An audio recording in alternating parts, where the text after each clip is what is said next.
Halo semua, apa kabar? Semoga baik, sehat semua. Kita akan lanjutkan sesi pembelajaran kita masih tentang solid principle. Kali ini kita masuk ke prinsip yang keempat, interface segregation principle. Ide dari prinsip ini adalah ketika Anda memiliki sebuah interface, upayakan interface itu tidak terlalu gemuk. Apa dampak dari interface yang terlalu gemuk? Interface yang terlalu gemuk memungkinkan keturunannya atau kelas-kelas yang mengimplementasi interface tersebut bisa saja tidak membutuhkan satu atau lebih abstrak metode yang didefinisikan pada interface tersebut. Misalnya, sebuah interface memiliki metode A dan metode B. Jadi, metode A dan metode B ini didefinisikan di dalam interface tersebut. Lalu, ada sebuah kelas yang mengimplement interface tersebut. Padahal, kelas ini tidak memerlukan kedua metode yang didefinisikan di interface tersebut. Kelas ini hanya membutuhkan sebagian, atau misalnya hanya satu dari interface di atas. Ya. Jadi, kondisi seperti itu harus dihindari. Semakin gemuk interface, maka ada kemungkinan kelas-kelas yang mengimplement interface akan dipaksa atau akan terpaksa mengimplement metode-metode yang sebenarnya tidak ia butuhkan. Solusinya adalah memisahkan metode-metode yang tidak benar-benar berelasi dari sebuah interface. Jadi, misalnya ada interface yang di dalamnya terdapat metode A, B, dan C. Tapi di antara ketiga metode ini, tidak ada satupun dari ketiga metode ini, tidak ada satupun metode yang saling berelasi. Nah, pada kondisi tersebut, maka sebaiknya ketiga metode dipisahkan dan diletakkan pada interface yang terpisah. Kita akan lihat contohnya. Misalnya kita punya sebuah kelas namanya door, pintu, ya. Kelas ini memiliki 5 buah behavior, 5 buah operation, yaitu lock, kunci, unlock untuk membuka kunci, open untuk membuka pintu, dan close untuk menutup pintu. Satu metode tambahan adalah untuk mengetahui apakah pintu itu sedang tertutup atau sedang terbuka, yaitu is open. Suatu saat, kita ingin untuk mengembangkan sebuah varian dari door, ya. Sebuah varian dari door yang memanfaatkan kelas timer. Jadi timer ini seperti untuk menghitung mundur. Misalnya dikasih timer 1 menit, maka dia akan menghitung mundur dari 60 detik sampai 0, ya, menghitung mundur. Yang kita inginkan adalah varian dari door yang mampu memberikan alarm. Yang kita ingin lakukan adalah, yang kita ingin kembangkan adalah sebuah varian dari door yang akan membunyikan alarm ketika pintu terbuka dalam waktu 10 menit. Jadi kalau sudah 10 menit, pintu dalam kondisi terbuka, maka alarm akan berbunyi. Nah, ini untuk security ya, untuk masalah security, jadi 10 menit itu dianggap waktu yang cukup aman. Jika lebih dari 10 menit, maka ada kemungkinan pencuri bisa masuk. Ya. Anggap aja seperti itu cerita dari kasus yang kita bicarakan saat ini. Kelas varian dari door ini kita sebut dengan time door. Jadi, pintu yang ada timernya. Kalau 10 menit, dia bunyi dalam kondisi terbuka ya. Jadi kalau 10 menit terbuka, dia akan bunyi. Ya, Anda bisa memikirkan bunyinya apa, titit-titit, apa tutut-tutut, atau kerintang-kerinting, terserah kalian ya. Nah, kita lanjut. Salah satu possible solution yang bisa kita lakukan adalah sebagai berikut. Di sini kita punya kelas timer. Ya, kelas timer ini untuk menghitung mundur kalau udah 10 menit dan pintu dalam kondisi terbuka, dia akan membunyikan alarm. Kemudian kita punya door, lalu kita punya varian baru, yaitu time door yang kita ingin kembangkan. Time door adalah turunan dari door, ya, turunan inheritance. Lalu kita tuliskan sebuah interface dengan nama timer client. Nah, kenapa interface ini baik adanya? Interface timer client itu akan memisahkan antara door dan timer. Jadi jadi mengurangi dependensi ya dengan menggunakan timer client. Ini bagus tujuannya. Persoalannya adalah di sini kelas door menjadi terlalu gemuk. Kenapa? Karena kelas door itu sebenarnya tidak perlu metode timeout.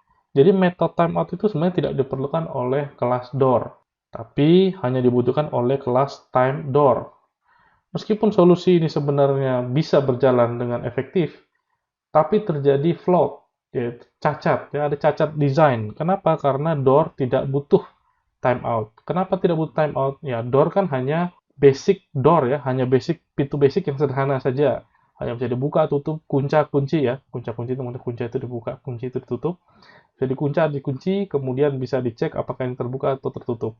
Sementara kalau dengan solusi ini, maka terpaksa kelas door harus mengimplementasi atau harus merealisasikan metode abstract timeout yang didefinisikan pada interface timer client. Kenapa terlalu gemuk? Ya dampak dari interface yang tidak dia butuhkan. Jadi di sini flawed, dia melanggar interface segregation principle. Nah, ini adalah solusi yang lain yang lebih baik, di mana interface timer client itu tidak lagi dipaksakan pada kelas door. Namun, timer client itu diimplementasi di kelas time door. Jadi, kelas door tidak lagi dipaksakan ya, tapi hanya untuk time door saja. Dengan demikian, maka solusi ini relatif jauh lebih baik daripada yang sebelumnya, di mana kelas door tidak menjadi kegemukan. Kenapa tidak kegemukan? Karena di kelas door tidak ada lagi metode timeout.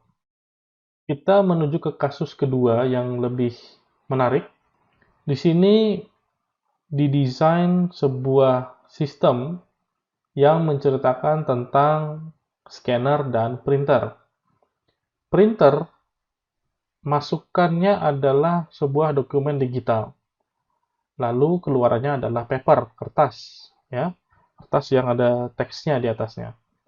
Sebaliknya, scanner masukannya adalah kertas yang ada teks di atasnya, lalu menghasilkan dokumen digital. Jadi, scanner dan printer itu terbalik cara kerjanya, ya. Pada desain ini kita punya interface, banyak interface. Jadi kita punya interface dokumen, lalu kita punya interface digital dokumen, lalu kita punya interface paper.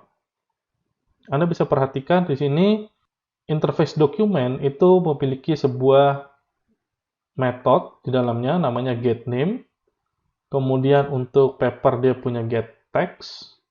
Sementara untuk digital dokumen dia punya getText dan getSize. Berikutnya kita punya scanner interface dan kita punya printer interface. Masing-masing memiliki metode scan dan print.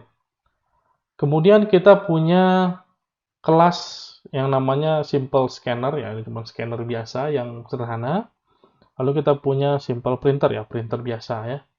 Pertanyaannya adalah, apa yang harus kita lakukan ketika kita ingin mengembangkan sebuah kelas baru yang sifatnya combo atau gabungan dari scanner dan printer? Apa yang harus Anda lakukan? Ingat bahwa scanner printer ini atau combo device ini harus mampu melakukan apa yang scanner bisa lakukan dan apa yang bisa printer lakukan.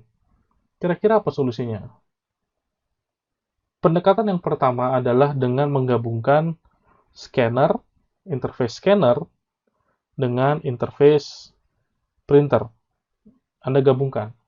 Jadi Anda modifikasi scanner, iScanner, dan iPrinter. Dampak negatif dari ini adalah kelas simple scanner dan kelas simple printer akan dipaksa untuk mengimplementasi atau merealisasikan metode yang dia tidak perlu lakukan.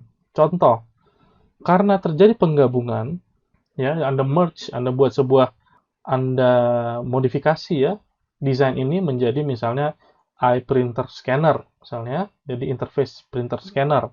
Kemudian di interface tersebut Anda gabungkan juga kedua metode dari kedua interface ini. Akibatnya interface tersebut akan memiliki dua buah abstrak method. Yang pertama adalah print, yang kedua adalah scan.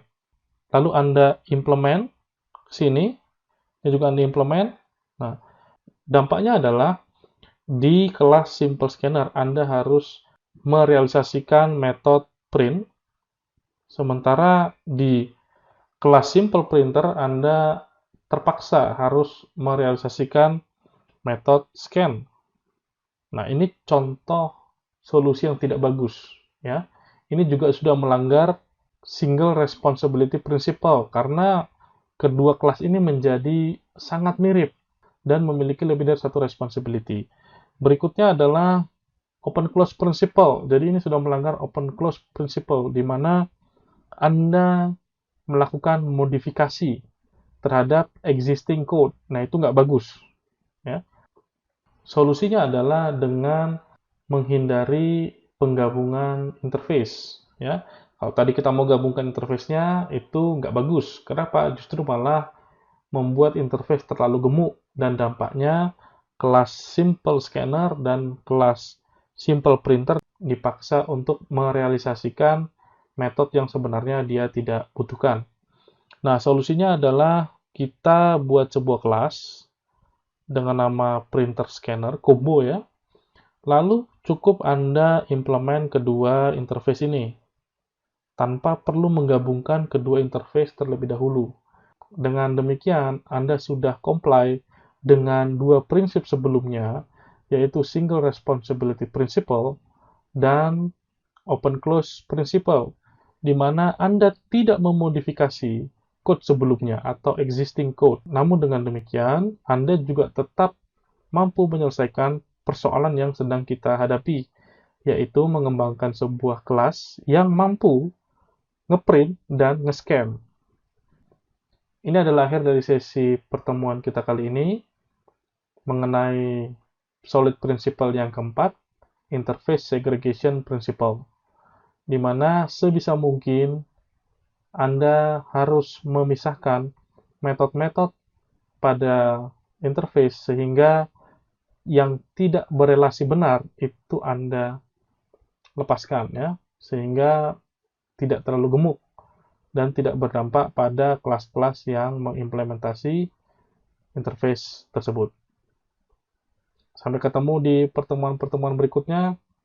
Terima kasih.